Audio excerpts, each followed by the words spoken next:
Bem, então, a macroeconomia conhecida, monetarismo, keynesianismo e suas variantes, tendem a adotar uma dessas posições opostas, ou ver a moeda com uma junta apertada ou com uma junta quebrada.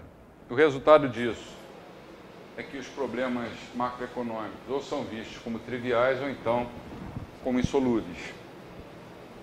Entre essas duas visões extremas é que se situa a noção austríaca e particularmente do Hayek da moeda como uma junta frouxa que, primeiro, nos faz reconhecer os problemas e, segundo, a possibilidade de soluções de mercado para esses problemas. Mais uma notinha aqui só para não condenar definitivamente à morte os monetaristas.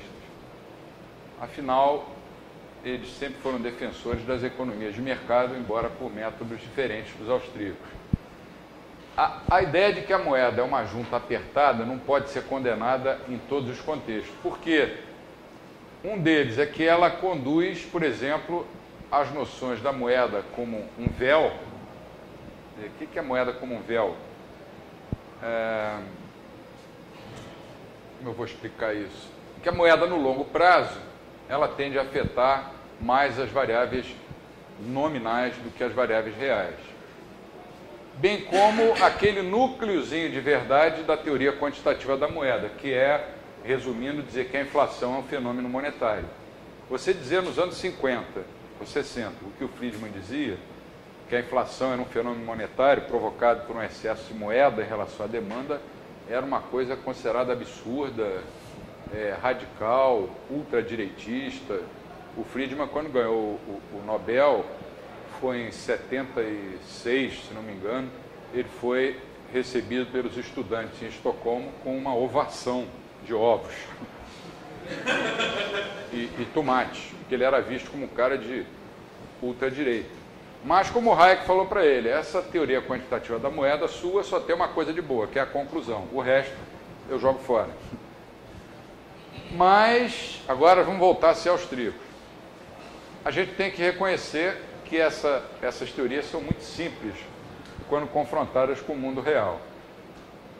O que é a economia da mainstream? Voltando um pouco no tempo, o economista sueco, Knut, K-N-U-T, Knut Wicksell, ele geralmente é considerado como tendo sido o primeiro que integrou as teorias monetárias e do valor.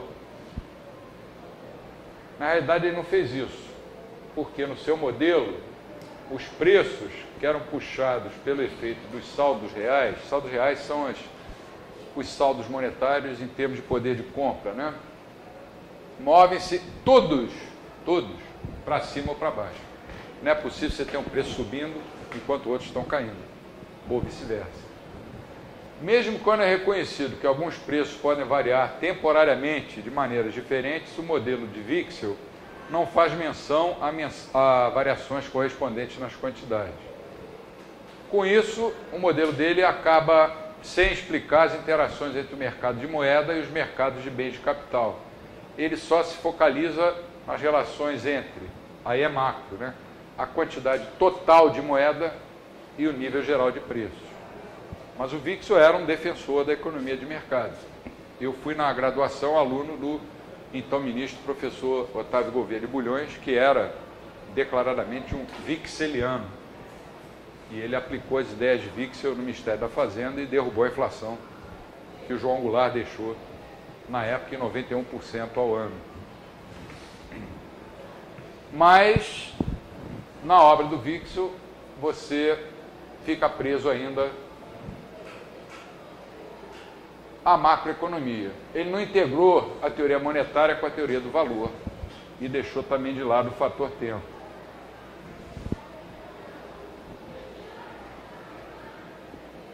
Considerações monetárias e de valor costumam ser segregadas pela hipótese implícita ou explícita de que a moeda é uma junta apertada. E é essa segregação entre as teorias monetárias e do valor que costuma levar à substituição da estrutura de capital, da estrutura do Karl Menger, de produção, por algum agregado, como o PIB. O que significa admitir que, dado o caráter de junta apertada da moeda, nada de relevante se passa no setor real.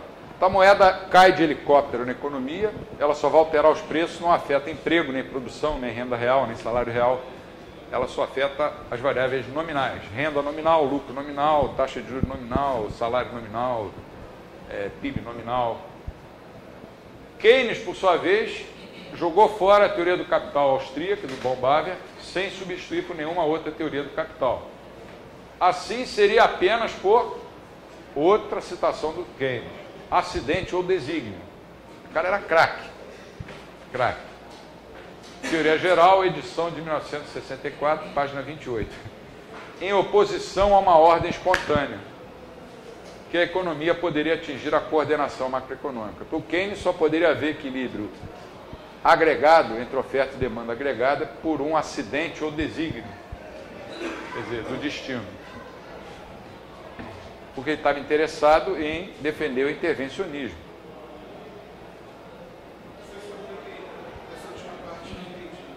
Vou voltar. Como Keynes deixou de fora a teoria do capital, ele não conseguiu fazer uma análise completa.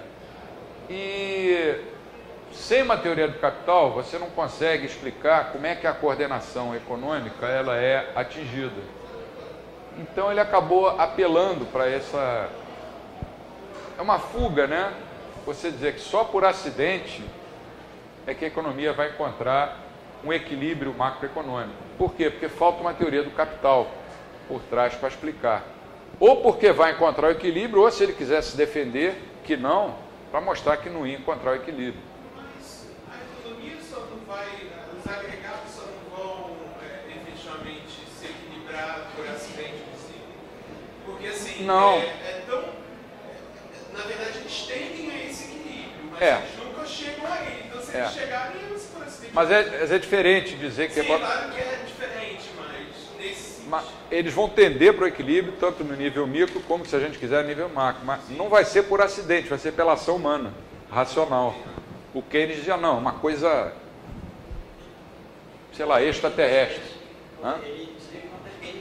Não depende dos preços. Está dizendo aí que é uma coisa... extraterrestre.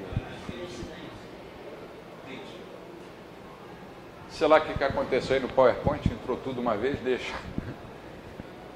Qual a hipótese de que a moeda é uma junta quebrada? Keynes e os keynesianos, de várias conotações, sempre acabam descartando a solução de mercado para os problemas macroeconômicos.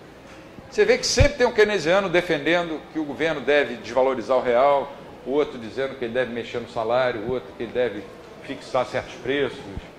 Sempre tem uma coisa de desconfiança em relação ao sistema de preços. De certa forma, hoje já ficou patente que você não pode querer controlar as três variáveis ao mesmo tempo. Você tem que ter alguma, você tem que deixar. Algumas você tem que deixar. Isso tem até um nome que me foge agora. Trindade impossível. Teorema da impossibilidade da trindade. Mas isso eu acho que já é um avanço. Já é um avanço, porque antes eles queriam controlar tudo. Sob essa perspectiva alternativa, a teoria macro oferecida por Mises, Hayek e outros austríacos é um meio termo. Ela é um meio termo entre o curto e o longo prazo. Mas ao mesmo tempo ela é radical, porque ela vai direto na raiz dos problemas. Raiz, radical.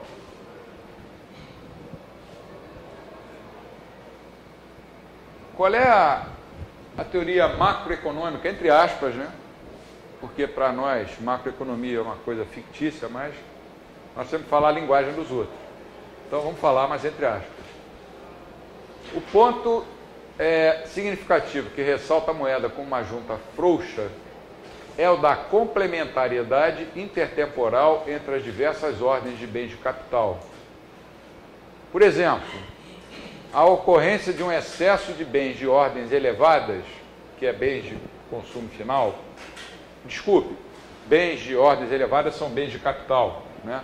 Então, a ocorrência de um excesso de bens de ordens elevadas que será removido no futuro através do surgimento de bens de ordens inferiores, por exemplo, cimento, que é de ordem elevada, para ser usado na indústria de construção civil, que é de uma ordem mais inferior, não é visto imediatamente como um excesso. Então, esse é o caráter da tal junta frouxa. Essa percepção depende das projeções empresariais sobre a demanda futura, que não tem nada a ver com espíritos animais ou com forças obscuras, tem a ver com a ação humana, subjetiva. E essa previsão só vai poder ser considerada errada quando ocorrer um excesso nos estágios subsequentes de produção. Você vai descobrir, por exemplo, produzir geladeira de mais ou de menos. Só vai descobrir isso quando botar a geladeira para ser vendida e tiver ou não tiver demanda, né? Na literatura austríaca, esse excesso, como é que ele vai se revelar? Na forma de quê? De escassez relativa de bens de capital necessários para completar o processo de produção. Esse cenário particular enfatiza a noção de complementaridade intertemporal entre as diferentes ordens de bens de capital, e o ponto mais importante é que os excessos de oferta e de demanda, uma vez revelados, não vão ser remediados de uma forma simples, como no modelo neoclássico. Os preços não vão se ajustar imediatamente. Os ajustamentos reenvolvem, olha só, reestruturações fundamentais nos processos econômicos de produção. Isso leva tempo. Por isso que uma crise como essa não termina rapidamente. Todas as damas de espada que estão escondidas nos balanços das empresas, no mundo inteiro, vão ter que desaparecer. O caráter de... Como é que traduz isso em português? Frouxidão da junta monetária é o responsável por um certo montante de descoordenação intertemporal não percebida durante algum tempo. A gente vai voltar a isso pesado na teoria dos ciclos. Durante algum tempo, isso vai gerar malinvestments em alguns bens de capital e não tem esse tracinho aqui não. Underinvestments, subinvestimentos em outros. A gente vai ver quando estudar a teoria dos ciclos que quando a moeda entra na economia sem ser lastreada em poupança, você vai ter uma descoordenação intertemporal que durante algum tempo não é percebida. Enquanto ela não é percebida, a economia está crescendo, está a 1000 por hora. Mas vai chegar uma hora que vão perceber que houve investimentos demais, maus investimentos ou subinvestimentos. E aí não pode haver surpresa no fato de que o processo de mercado, ao corrigir essas descoordenações, não vai fazer isso instantaneamente e sem dor. Imagina você explicar isso para o presidente da República ou para o Obama, que está com a popularidade lá embaixo. Olha, não tem jeito. A economia vai consertar, mas não vai ser agora e vai ser doloroso. O cara te expulsa do gabinete dele e manda chamar um PhD de Harvard que vai ter o modelo econométrico com todas as previsões. A frouxidão da junta monetária, que provoca a descoordenação, prescreve um remédio doloroso e de efeito lento. Esse aqui é o problema da gente conseguir vender o nosso peixe da teoria dos ciclos. Porque todo mundo pergunta, então o que o governo tem que fazer? Aí você responde, nada. Quer dizer, não é bem nada, né? Você responde, tem que fechar o Banco Central, tem que fechar um monte de ministérios, tem que se concentrar em meia dúzia de setores. Ah, mas e o desemprego? A primeira coisa que eles perguntam, mas o desemprego vai aumentar. Aí você diz, isso é inevitável. Ninguém quer ouvir isso. Nem o presidente, nem o ministro e nem o entrevistador que está te entrevistando. A gente, além de lutar contra toda uma visão deturpada, tem que lutar contra isso também. A impopularidade dos nossos remédios. As pessoas gostam de homeopatia, né? Homeopatia é um negócio que não dói, é chato que tem que tomar toda hora, de tantas e tantas horas, mas é muito melhor que tomar um remédio que dê um efeito colateral.